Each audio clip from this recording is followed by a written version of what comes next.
और आइए आज की बड़ी खबर आपके सामने प्रस्तुत करते हैं। पाकिस्तान के सांसद ने आखिरकार ये माना पाकिस्तान की संसद में कि भारत के डर से विंग कमांडर अभिनंदन को पाकिस्तान ने छोड़ा था। थरथरा रहे थे पैर पाकिस्तान के सेनाध्यक्ष बाजवा के, और उसके बाद आखिरकार ये फैसला लिया गया पाकिस्तान के द्वारा कि अगर विंग कमांडर अभिनंदन को नहीं छोड़ा गया तो उसी रात हमला हो सकता है। इन तमाम मुद्दों पर बात करने के लिए हमारे साथ मौजूद हैं पूर्व air chief marshal BS Dhanoa साहब। धनोआ साहब, बहुत स्वागत है इंडिया टीवी पर आपका। धनोआ साहब, जो आज पाकिस्तान ने कबूला है उसके बाद तो कम से कम पूरी दुनिया इस बात को मानेगी कि कितना बड़ा डर था पाकिस्तान को कि अगर विंग कमांडर अभिनंदन को रिहा नहीं किया गया तो क्या कुछ हो सकता है। इसको आप सबसे बड़ी कामयाबी किसकी मानते हैं? पूरे देश की तो जाहिर सी बात ही कामयाबी है ही, लेकिन क्या ये सिर्फ डिप्लोमैटिक विक्ट्री थी कि दरअसल ये डिप्लोमैटिक मिलिट्री विक्ट्री थी? नहीं, ये जो माध्यम जिससे ये कहा गया, ये तो डिप्लोमैटिक और पॉलिटिकल माध्यम होता है जी, पर फौज की जो तैयारी होती है वो देखी जाती है कि आप जो बात कर रहे हो उनके साथ कि हम ये करने की आप क्षमता रखते हो कि नहीं रखते हो।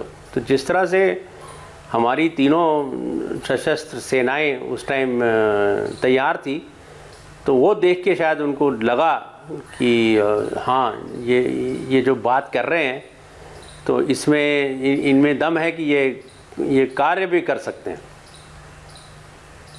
धनोआ साहब, क्या हम इस बात को लेकर आश्वस्त माने कि जो बातें निकल कर आईं पाकिस्तान के संसद में कि पाकिस्तान के विदेश मंत्री ने कहा बैठक में कि आज रात 9 बजे तक अगर विंग कमांडर अभिनंदन को रिहा नहीं किया तो भारत हमला कर देगा, क्या हम इस स्थिति में थे? क्या आप लोग पूरी तैयारी के साथ थे? क्या वायुसेना तैयार थी कि अब अगर बस एक हरी झंडी मिले और पूरे पाकिस्तान के फ्रंटलाइन को हम तबाह कर दें? नहीं, वायुसेना की जो तैयारी थी उस टाइम वो था कि जब हमने 26 तारीख को बालाकोट में हमला किया था तो हम एक्सपेक्ट कर रहे थे कि ये रिस्पॉन्ड करेंगे जी, और वो रिस्पॉन्स के लिए हम एयर डिफेंस से हमारी तैयारी थी। जैसे कि जब हमने उनके ऊपर हमला किया तो उनका तो कोई हवाई जहाज 150 किलोमीटर तक नहीं था, पर जब उन्होंने हमारे ऊपर हमला किया तो हमारा एयर डिफेंस रिस्पॉन्स ने उनको उनसे जाके मिले जी, तो उसमें उनका वो जो अटैक था 27 तारीख का वो नाकामयाब रह गया। फ़र्ज़ करो अगर वो खुदा ना खास्ता वो सक्सेसफुल हो जाता और वो कई हमारे जवान घायल कर देते या मार देते, तो हमारे पास प्लान था कि भाई इसके बाद क्या करेंगे। ये अकेला सिंगल प्लान थोड़े होता है जी, तो उसके लिए आपकी क्या क्षमता है और हमारी जो कैपेबिलिटी ऑफ स्ट्राइकिंग है उनसे कहीं ज़्यादा है जी। हमारा Su-30 जो मेन वर्कफोर्स है उसकी कैपेबिलिटी उनके हवाई जहाज़ों से कहीं ज़्यादा है। तो उनको पता था कि हाँ, ये शॉर्ट नोटिस पे जिस तरह से एयरफोर्स डिप्लॉयड है वो उनके ऊपर हमला कर सकती है। तो पर ये बोला गया, मिलिट्री की तरफ से नहीं बोला गया, ये तो जो बोला जाता है ये तो पॉलिटिकल और डिप्लोमेटिक तरीके से बोला जाता है। बिल्कुल। धनोआ साहब, आपने अभी 27 तारीख का जिक्र किया, वो एक ऐसा दिन है जो हर हिंदुस्तानी बल दिल थाम के देख रहा था कि क्या होने जा रहा है। क्या आप हमारे दर्शकों को बता सकते हैं, क्योंकि उस समय सब कुछ आपके हाथ में ही था, डॉग फाइट चल रही थी, MiG-21 F-16 से मुकाबला कर रहा था और ये अपने आप में अचरज की बात है, और उसके बाद भी F-16 को हमने मार गिराया। ये कैसे हो रहा था, क्या कुछ हो रहा था, हमारे दर्शकों को बता सकते हैं क्या? नहीं, अकेला वहाँ पे उस सेक्टर में MiG-21 नहीं था, और भी हवाई जहाज थे, पर हाँ इस मुठभेड़ में जिसमें अभिनंदन इन्वॉल्व थे उसमें MiG-21 था जी। और दूसरी तरफ से जो हमारे उनका हवाई जहाज जो गिरा है, जो हमारे इलेक्ट्रॉनिक सेंसर हैं, उपकरण हैं इलेक्ट्रॉनिक, वो बता रहे हैं इलेक्ट्रॉनिक सिग्नेचर F-16 का था उस इलाके में। जैसे आप कहते हैं उनके पाकिस्तान का हमेशा आप देखिएगा धीरे धीरे करके बात बाहर निकलेगी जी। जैसे कारगिल की लड़ाई में वो हमेशा कहते थे कि ये जो जब कारगिल की लड़ाई चल रही थी तो वो तो हमेशा कहते थे कि ये तो हमारे सोल्जर हैं नहीं, वो तो कश्मीरी फ्रीडम फाइटर हैं, आपका इंटरनल मामला है। एंड में 2006 के आसपास शायद प्रेसिडेंट मुशर्रफ ने किताब लिखी तो कहता हमारे बंदे हैं जी। फिर 1999 में वो अपने सोल्जर्स को दफनाने भी नहीं आए, उनको भी दफनाया पूरा मिलिट्री एंड रिलीजियस ऑनर के साथ भारत के आर्मी ने किया, इंडियन आर्मी ने किया जी। तो उस टाइम तो ये बात नहीं निकली, बस धीरे धीरे करके 2006 में उन्होंने फिर बोल दिया कि हमारे लोग थे। इसीलिए जो भी हम लोग कह रहे हैं अभी, जैसे F-16 की बात हुई, अटैक का सक्सेस की बात हो रही है, वो धीरे धीरे करके निकलेगा। शुरू में तो वो हमेशा डिनायल में रहते हैं। जैसे आपको पता होगा 27 तारीख के जब उन्होंने पहले कहा कि हमने F-16 यूज़ ही नहीं किए थे, बाद में हमने जब एमरैम का उनको दिखा दिया, एक मलबा दिखा दिया एमरैम का, और एमरैम तो कोई और एयरक्राफ्ट कैरी नहीं करता, फिर वो कहते कि नहीं हमारा F-16 था। तो उनके केस में हम अभी शुरू में कह रहे थे कि 2 पायलट हैं, फिर सडनली रात को कहते 1 ही पायलट है। अब दूसरा पायलट कहाँ गायब हो गया रात को पता नहीं। तो उनके केस में हमेशा वो धीरे धीरे करके बात निकलती है। तो ये भी बात उनकी निकली होगी कि वो जिस तरह से, एक तो इंडियन पॉलिटिकल सिस्टम ने उनको इरादा दिखा दिया कि हम कर सकते हैं जी। पहले तो उनको डाउट होता था कि इंडियन स्टेट जो है वो सॉफ्ट स्टेट है, वो हमेशा हमारे लीडर्स को अंडरमाइन करते हैं। 65 की लड़ाई में उन्होंने सोचा नहीं था कि शास्त्री जी लाहौर की तरफ चले जाएंगे जी।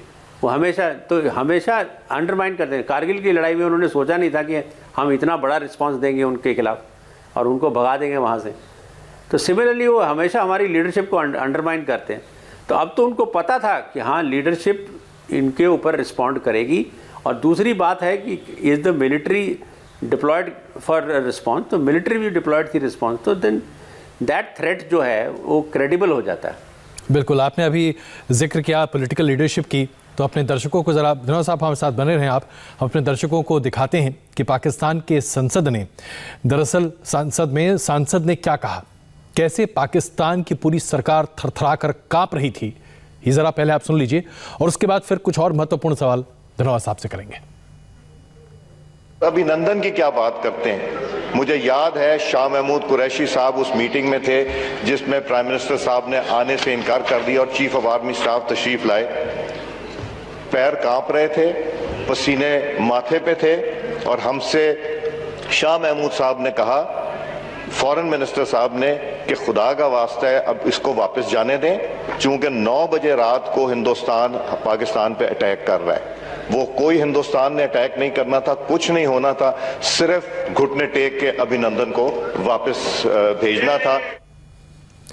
तो ये बात जो कि पाकिस्तान के संसद में कही गई। धन्यवाद साहब, मैंने अभी हाल फिलहाल पढ़ा कि आपने दरअसल 1999 का जिक्र करते हुए, जब विंग कमांडर अभिनंदन को वापस लाने की बात चल रही थी, तो आपके दिमाग में एक रिजॉल्व था कि जो 1999 में हुआ था, जब हमने अपने एक जाबाज पायलट को पाकिस्तान में खो दिया था, आप ऐसा विंग कमांडर अभिनंदन के साथ नहीं होने देंगे।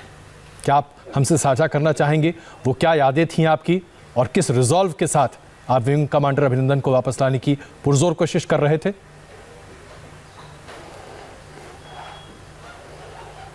नहीं, विंग कमांडर अभिनंदन को वापस लाने का जो यू कैन से शर्य है या जो है वो क्रेडिट है वो पॉलिटिकल और डिप्लोमेटिक चैनल्स के थ्रू है जी।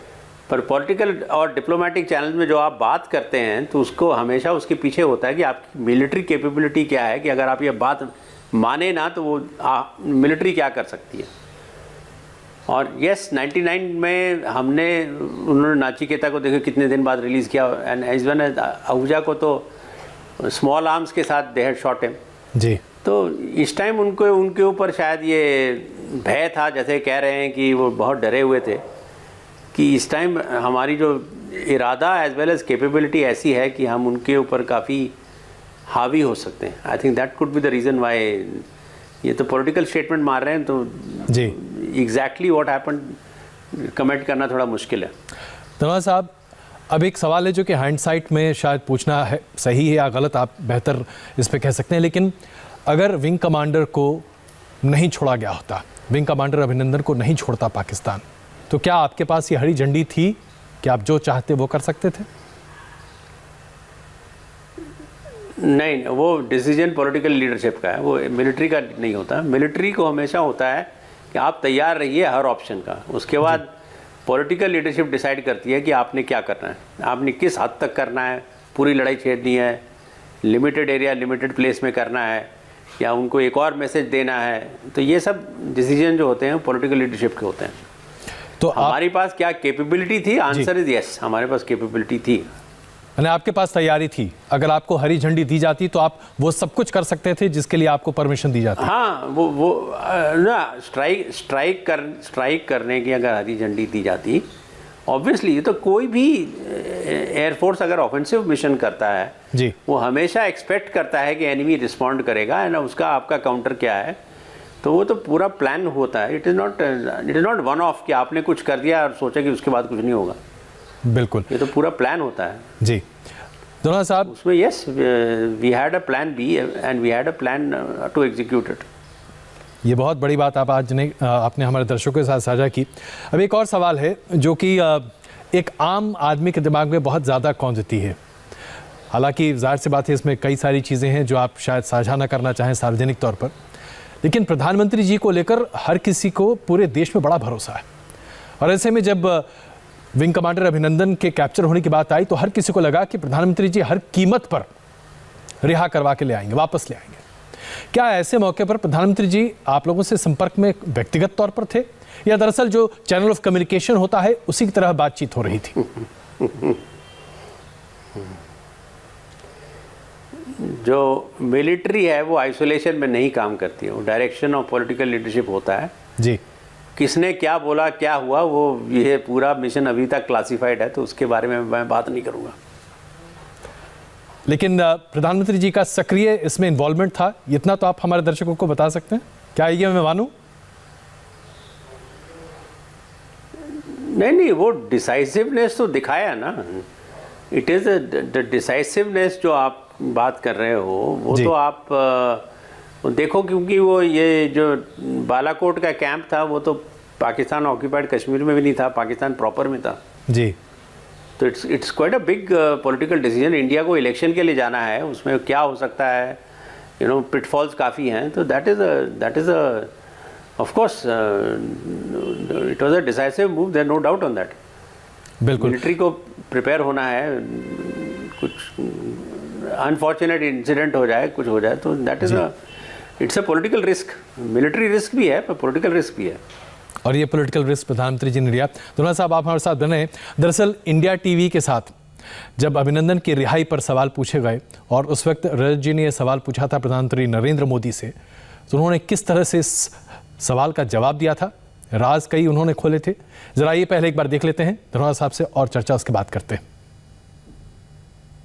ये बता दीजिए कि ये हमारे विंग कमांडर अभिनंदन को आपने छुड़वाया कैसे?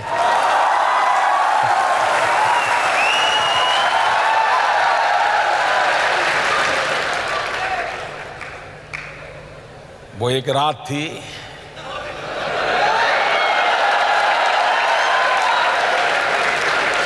जिस रात में कहीं राज थे,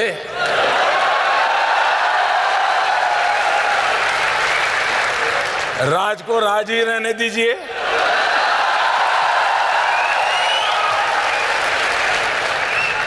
एक अमेरिकन ने रिपोर्ट किया कि आपने 12 मिसाइल लगा दिए थे पाकिस्तान के सामने।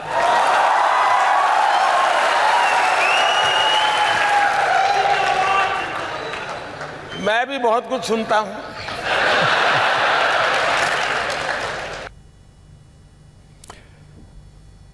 तो रजत जी ने जो सवाल पूछा उसका किस तरह से प्रधानमंत्री जी ने जवाब दिया, ये आपने देखा। धनोआ साहब, जाहिर सी बात है एक रात थी, रात में कई राज थे और मैं भी कई बातें सुनता हूं, प्रधानमंत्री जी का ये कहना था। जाहिर सी बात है ऑफिशियल सीक्रेट्स एक्ट है और तमाम अन्य तरह के इस पर क्लासिफिकेशंस हैं, आप इस पर चर्चा शायद करना मुनासिब न समझें, लेकिन एक पत्रकार के तौर पर ऐसे कौन से राज हैं जिनमें से कुछ एक थोड़ा बहुत हमारे दर्शक जान सकते हैं? क्या हुआ था उस रात? कुछ भी अगर आप साझा कर सकें जो आप आधिकारिक तौर पर कर सकते हैं। नहीं, राज जो है वो तो राज ही रहते हैं जी। और अभी जैसे मैं बता रहा हूँ आपको बार बार कि ये मिशन अभी डिक्लासिफाइड नहीं हुआ है जी। कारगिल का हमने क्या किया वो हमने आपके सामने रख रखा है, क्योंकि काफ़ी टाइम हो गया। ये मिशन डिक्लासिफाइड नहीं हुआ तो इसके डिटेल्स पे हम नहीं जाना, कोई हम एयरफोर्स ना मैं जाऊँगा। बिल्कुल। धनोआ साहब, हम ज़रा पाकिस्तान की चर्चा कर लें। ऐसा हर मौके पर देखने को मिला है कि जब भी पाकिस्तान को हमने धूल चटाई है, जैसा कि आप पहले भी कह रहे थे, पाकिस्तान की तरफ से बिल्कुल इनकार आता है। जब हमने पाकिस्तान में घुसकर आतंकवादियों को कैंप को नस्तानाबूद किया, पाकिस्तान ने उसे सिरे से खारिज कर दिया। बालाकोट को पूरे तरीके से खारिज कर दिया। F-16 के इस्तेमाल को खारिज कर दिया। पाकिस्तान की मंशा क्या है? क्या पाकिस्तान इस बात को मानने को तैयार ही नहीं होता कि हिंदुस्तान के सामने उसकी चलती नहीं है?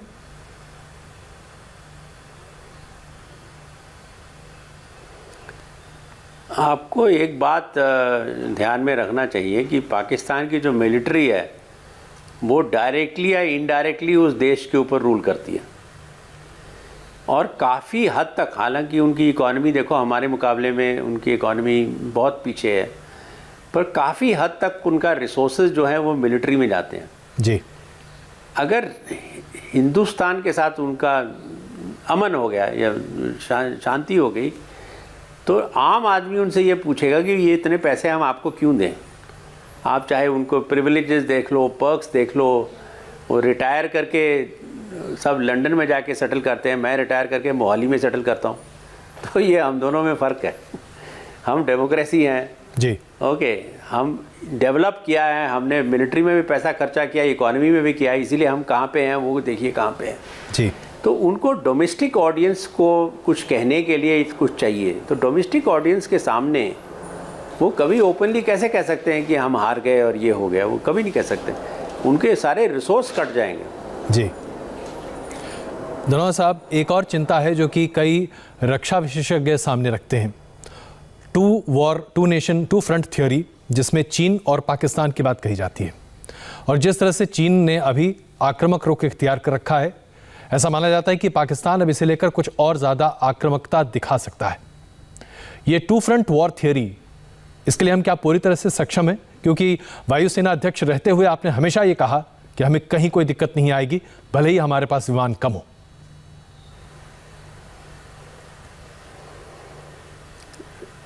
नहीं, ये टू फ्रंट की जो है वो तो preparation for a two front war वो सरकार का डिक्टाट है आर्म्ड फोर्सेस को, तो आर्म्ड फोर्सेस उसके लिए तैयारी करके रखती हैं जी। अगर आपको याद होगा 2018 में हमने एक्सरसाइज किया था गगन शक्ति, और गगन शक्ति में हमने पहले वेस्ट में किया, फिर 48 आवर्स में पूरी एयरफोर्स को शिफ्ट करके हम बैलेंस पोस्चर वेस्ट और ईस्ट दोनों का कर दिया हमने जी।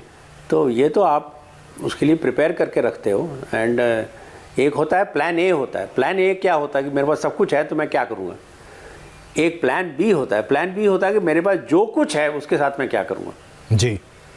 तो उसका आंसर आपको मिला, पॉजिटिव की नेगेटिव। वही एक्सरसाइज गगन शक्ति का पर्पस था कि भाई कौन कौन चीज़ हम आराम से कर सकते हैं, किसमें हमें क्या करना चाहिए, और how do we fight, that is most important. Sir, एक आखिरी सवाल, हम जानते हैं कि आज हमारे दो ऐसे पड़ोसी हैं जो बहुत ही आक्रामक रवैया इख्तियार करते हैं। ऐसे में राफेल के आने से आज भारतीय वायु सेना की ताकत कितनी बढ़ती है, और आने वाले दिनों में क्या लगता है आपको कि हमें किस तरह के और विमान अपने बेड़े में शामिल करना चाहिए जिससे हम बेहतर तरीके से अपने दुश्मन का मुकाबला कर सकें? नहीं, रफाल तो मैंने हमेशा शुरू से कहा है, दो डील जो हैं वो बहुत गेम चेंजिंग डील है, रफाल और दूसरा है S-400। दोनों का यही पर्पस है कि दुश्मन को अपने टेरिटरी में मारना। S-400 भी उनको अब उनके टेरिटरी में मारेगी, रफाल की जो मिसाइल रडार कॉम्बिनेशन है उनको उनके टेरिटरी में मारेगी जी। सो गेम क्या चेंज हो गया। पहले वाला गेम था कि आप हमारी तरफ आओगे तो हम आपको मारेंगे, अब है कि हम आपके देश में घुस के आपको मारेंगे। ये गेम चेंज हो गया। तो yes, it has an effect, and pipeline में है, काफ़ी कुछ है।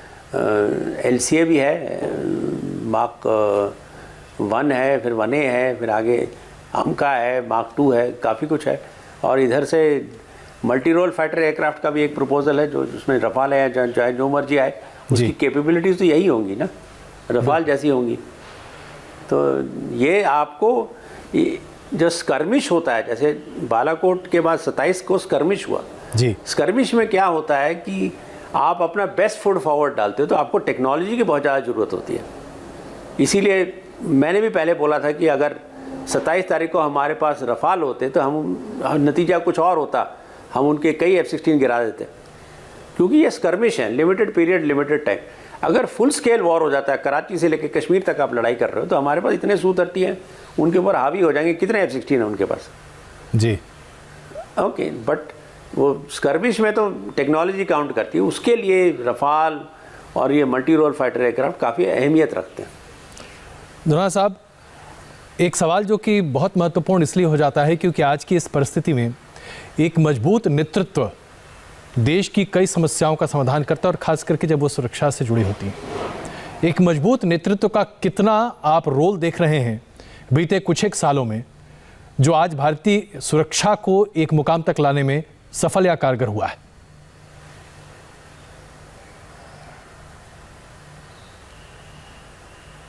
I can't hear the question. Dhanoa साहब, मेरा सवाल बड़ा सीधा सा है। हम हमेशा पॉलिटिकल विल की चर्चा करते हैं।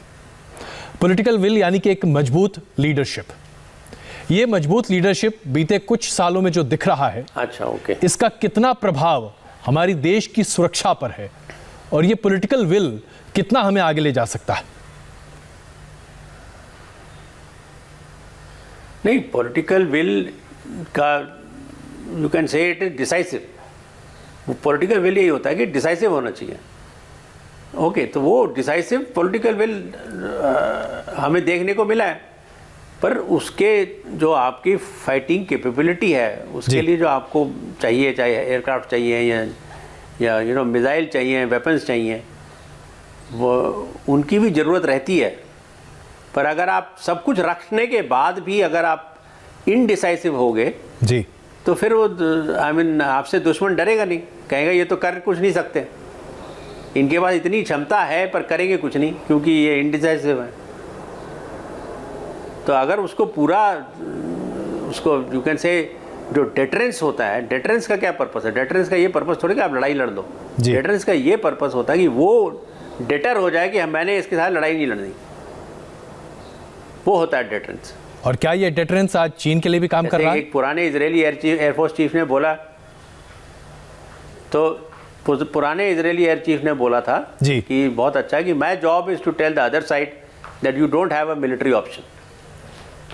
ओके, तो ये है कि आप जो करना है अपना पॉलिटिकल आप करो, मिलिट्री ऑप्शन आपके पास है नहीं, क्योंकि मिलिट्री ऑप्शन आप एक्सरसाइज करोगे हम आपको बहुत बुरी तरह से मारेंगे। ये होता है डेटरेंस। मिलिट्री का काम है डेटरेंस, उसके लिए आपके पास कैपेबिलिटी होनी चाहिए। तो एक आखिरी सवाल सर, क्योंकि ये बहुत महत्वपूर्ण है हमारे दर्शकों के लिए जानना कि क्या ये डेटरेंस आज चीन के लिए भी काम कर रहा है?